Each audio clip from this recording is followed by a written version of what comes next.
Mirar, los forenses de todo el mundo siempre cuando empiezan a investigar sobre el escenario de un crimen, aparte de recoger huellas, restos, pequeñas pistas y demás, tienen siempre una fijación, pero brutal, pero esto es a nivel mundial, esto no es nada de investigación, tienen una fijación en recoger posibles restos de ADN. El ADN de cada persona es único e intransferible, así como las huellas digitales también lo son, pero recoger una huella hoy en día, un ladrón o un asesino, a poco inteligente que sea, se pone un guante y es muy difícil, ya os digo, a no ser que el ladrón o asesino sea muy torpe, pues hoy en día pues no es del todo fácil encontrar huellas por este tipo de precaución. Por eso todos los forenses van focalizados a intentar encontrar muestras de ADN. Por una sencilla razón, aparte de que el ADN sea único e intransferible en cada persona, el ADN lo vamos desprendiendo queramos o no.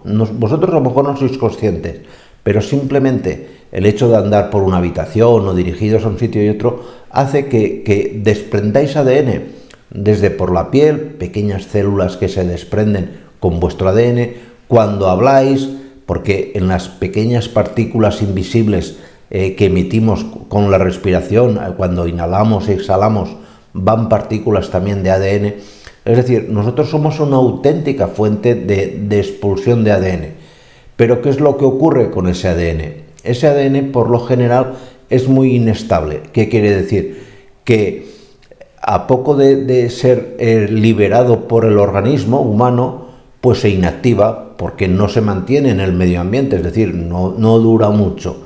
Con lo cual, el forense tiene siempre problemas en recoger cualquier tipo o muestra de ADN de una escena de un crimen. Pero esto, como os digo, ha cambiado, porque en Australia se ha demostrado un fenómeno muy curioso, pero curiosísimo, al menos para mí me lo parece, y creo que seguramente a medida que vaya avanzando el tiempo, pues se irá conociendo más el porqué, porque a día de hoy no se le ve una explicación muy clara. Y es que se ha visto que en la piel del gato el ADN que puede desprender una persona, primero, se mantiene intacto durante mucho más tiempo y además es fácilmente recogible, es decir, que no se ve alterado. Esto se hizo analizando, tomando muestras de la piel de los gatos que convivían con sus propietarios y viendo qué tipo de ADN se podía recoger. Y se vieron que no solamente se recogía el ADN de los propietarios, y ahí puedes decir, pues mira, es relativamente hasta normal, entre que lo acaricias, estás en contacto en casa con él, etcétera, etcétera, sino que también se recogía ADN de personas que a lo mejor habían estado en la casa hace 3 o 4 días. Decías, oiga, ¿este ADN de quién es? No es de ninguno de ustedes. ¿Quién ha estado en la casa? Ah, pues vino hace una semana vino mi suegra, por decir algo, esto me lo estoy inventando, Ah, pues mire, da la casualidad de que este ADN tal. No se sabe, esto os lo tengo que decir, por qué se mantiene intacto este ADN, pero no me extrañaría que en los próximos capítulos de la serie esta NCIS que aparecieran como fuente de investigación, es decir, como fuente que nos aportase el ADN de posibles ladrones o asesinos, etcétera, que hayan entrado en la casa, la piel del gato.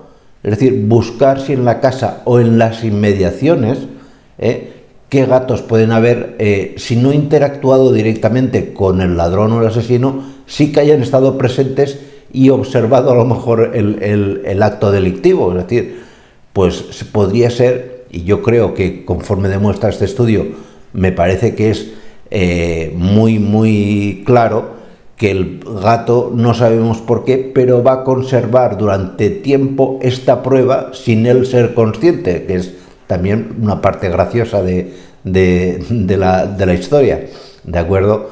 Pues espero que, como a mí, esta historia os haya parecido curiosa cuanto menos. Me despido de vosotros y sobre todo, cuidaros mucho. Chao.